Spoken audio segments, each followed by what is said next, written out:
What is up, people of the internet? It is me, Real American Politics, back with another morning recap on this beautiful Tuesday, March 28th, 2023. And yesterday we had a lot of significant news. And before we start, let me be clear.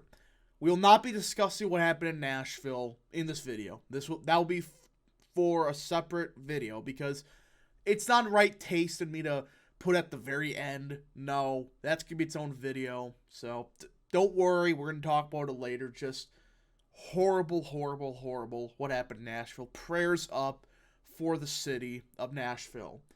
Now, we're gonna discuss some other stuff. I know I kind of made things depressing, but it is a reality, but we're not gonna discuss that in this video.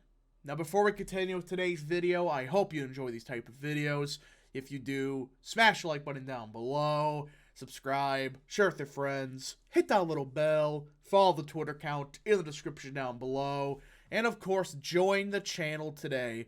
Guys, just for $3 a month, you could join Real American Politics, which is a phenomenal deal, as it helps support the daily content we all know and love. You love the daily content? Well, this is the best way to support it. So I hope and recommend you join today.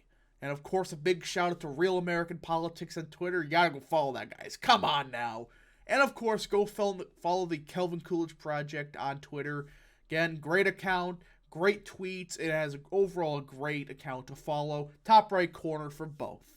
Alright, let's get to today's morning recap. So this came out of the blue. It's the 2024 presidential update. And usually when you get these type of candidates usually announced, and you probably heard something about them before, yesterday. You heard something. There was always a grumbling or rumbling about them running. Well, this one came out of the blue. North Dakota governor is exploring a campaign for president. What? Burgum? I barely heard of the guy before, today. Or I should say yesterday at this point. And while he was in Iowa yesterday, holding a meet and greet with the local Republican Party.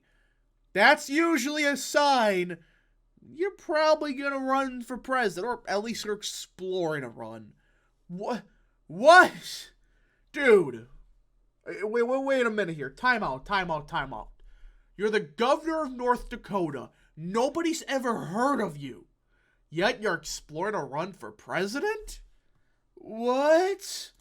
So yeah, it seems like he's considering a run for president. And one of the hallmarks of an exploratory campaign is a trip to Iowa. Yes, for Republicans, that's for sure 2024.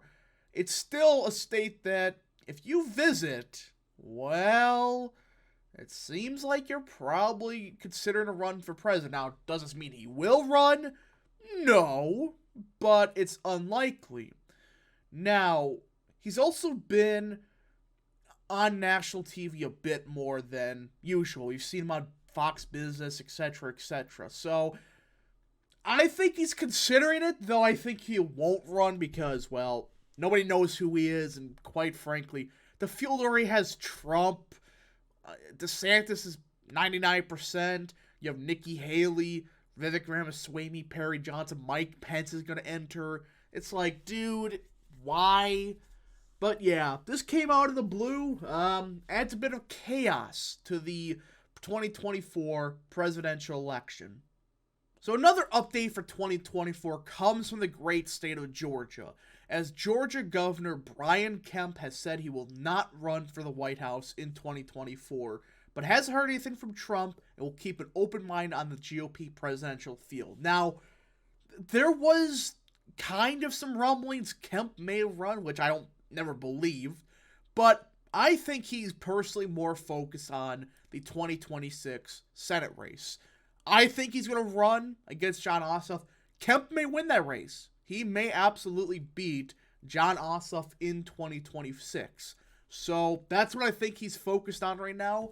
Now, here's the thing, though, that gets a bit interesting. Who will he support for president? I've always wondered this. I don't think Kemp ever really hated Trump. Even when he was getting bashed by him, I don't think he really despised the guy. I think Trump may win a bit too far against him. There were true concerns about Kemp, but overall in the past year, he got a lot better. He signed some great conservative bills, and quite frankly, he is building a machine in Georgia. He's building this early vote machine. Why do you think Abrams lost by 8? Because Kemp used early voting to his advantage. So, I honestly don't know. I really don't know who Kemp's leaning towards right now. This is a hard one to gauge. I would say if DeSantis runs, probably him. But if not him, I really don't know. Again, I don't think Trump, Kemp hates Trump. I just think that Trump put a sour taste in his mouth for what he did in 2021 and 2022, constantly bashing him. But either way, I think Brian Kemp is our best option for 2026. Again, if he does run, I do support him against Ossoff. I think he could win.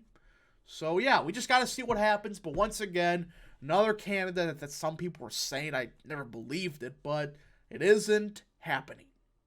Well, we kind of have a major stunner out of the NFL front. I don't think many people are surprised at this point, but it's still hard to fathom. Former NFL MVP Lamar Jackson just requested a trade from the Baltimore Ravens.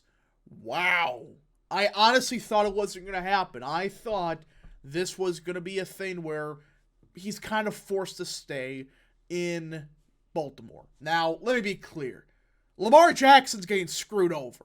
He's getting completely shafted by all the NFL owners. But in the owner's defense, the Browns caused this. If you don't know what I'm talking about, Lamar Jackson wants a pretty damn big contract, obviously.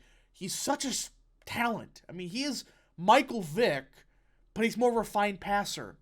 That's who Lamar Jackson is. And arguably you could say he's probably more athletic, but that's here or there for me to say. Either way, Lamar Jackson deserves a big contract, but there are concerns with him. He gets hurt a lot. I mean, any quarterback that's mobile like him, yeah, they usually are more injury prone. He's done nothing in the playoffs. He's had one playoff win? Yeah, no. But yeah, Lamar Jackson has requested a trade, but here's what's happening. The Browns signed Deshaun Watson to, I think it's like a 5-year deal, but fully guaranteed. That means every nickel and dime of the contract Deshaun Watson gets. Deshaun Watson gets every single one. It's unprecedented what they did. All right? And most teams are pissed off and they're like, if Deshaun Watson, who hasn't played in a year and has all those allegations against him, gets that, what does Lamar Jackson get?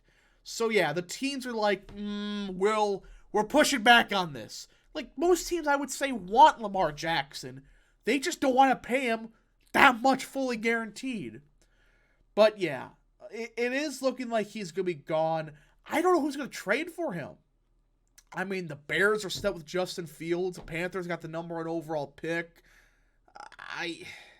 Maybe like the Falcons? Maybe the Saints? Or not the Saints, they got Derek Carr.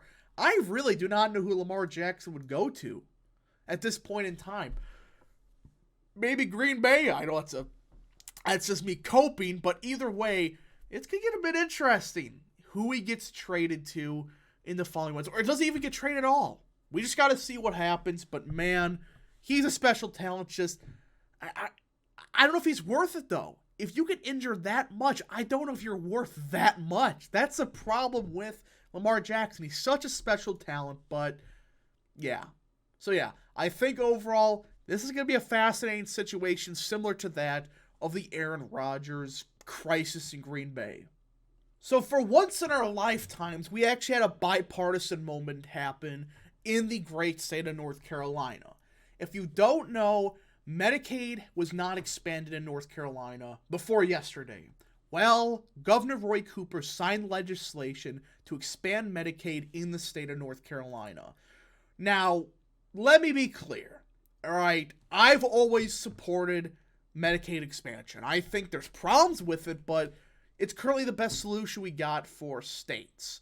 Well, Republicans control the state legislature. They voted in favor of expanding the bill. A lot of Democrats, of course, did.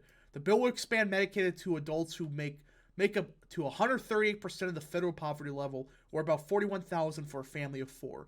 State officials say the expansion will cover an estimated 600,000 people It will take an effect when the state adopts a budget, likely by June. Mr. Cooper said in an interview before signing the bill. I agree with it. And this idea that's unpopular, guys, we've had referendums in Oklahoma. It passed. Missouri, it passed. Any state that has Medicaid expansion on the referendum, especially in the past 5 or so years, it has passed overwhelming. Most Republicans support it because it makes sense. It's not perfect. There are some concerns with it, but it helps people that truly need health care get health care. Now, again, I have my problems with it.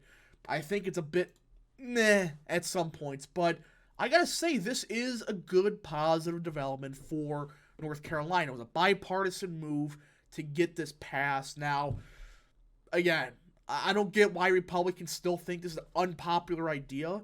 It can pass in frickin' Oklahoma. I'm pretty sure it could pass everywhere else, and it already has. Only 10 other states have not passed Medicaid expanded, which I don't know what the other 10 states are, probably like Texas and stuff. So yeah, this was overall a positive development for the people of North Carolina. Well, we had another spill. A 70-car train has just derailed in North Dakota, and spills hazardous materials everywhere, officials have said on Sunday. Well. I understand trail derailments happen every day. It happens like 3 or 4 times daily. But, bruh, how many times has it been this month that it's always been hazardous materials? Now, we're lucky that these hazardous materials haven't, turned into East Palestine 2 just yet. But still, at some point, who's going to take responsibility for this? It's happening everywhere. It's the same thing. Hazardous materials. People getting blown up and stuff. It's like, yeah, I understand this happens daily, but this shouldn't happen daily. This isn't a good thing.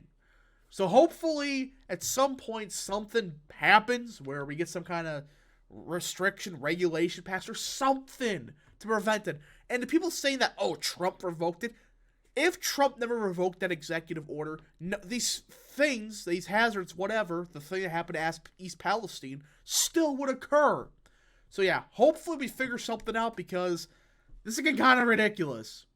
So on the sports front, Texas, you have a new official head coach. I think many people thought this was going to happen, but Rodney Terry has agreed to a 5-year deal to be Texas's coach. He was the interim coach for Texas this year because I think their head coach, he got suspended for, domestic violence. Oof. But either way, he was an interim coach and he led this team to the Elite 8. Yeah, I think you deserve a 5-year deal. I mean, you have an interim head coach, you still make the Elite 8. That's pretty damn impressive. So, Rodney Terry has agreed to a 5-year deal, I think worth $15 million. So, Texas, you have a new head coach again. They had a great run. They just ran into the meme known as Miami. I still don't know how. We have Miami and UConn versus, San Diego State and Florida Atlantic. But it's been a chaotic March Madness. But Rodney Terry, his team was the only number 2 seed left, I believe. Maybe Gonzaga was number 2, but yeah, they had a pretty good run. And considering this March Madness, one of the better higher seeds this spring. So the final story for at least this video comes from California. Of course it does. There was another train derailment that caught fire in eastern desert of San Bernardino County Monday.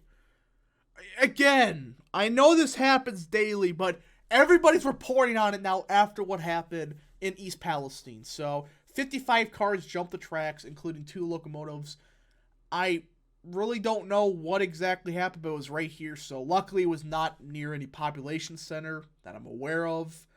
Yeah, this is kind of oof. There's been a lot of these lately. And I know the media's covering it more because of what happened in East Palestine, but still, at some point, somebody's got to say something like, okay, this is getting kind of ridiculous. And that, folks, is your morning recap, at least for the majority of it. If you did enjoy this video, smash the like button down below, subscribe, share with your friends, hit that little bell, follow the Twitter account in the description down below, and join the channel today. Thank you so much. Godspeed to all of you.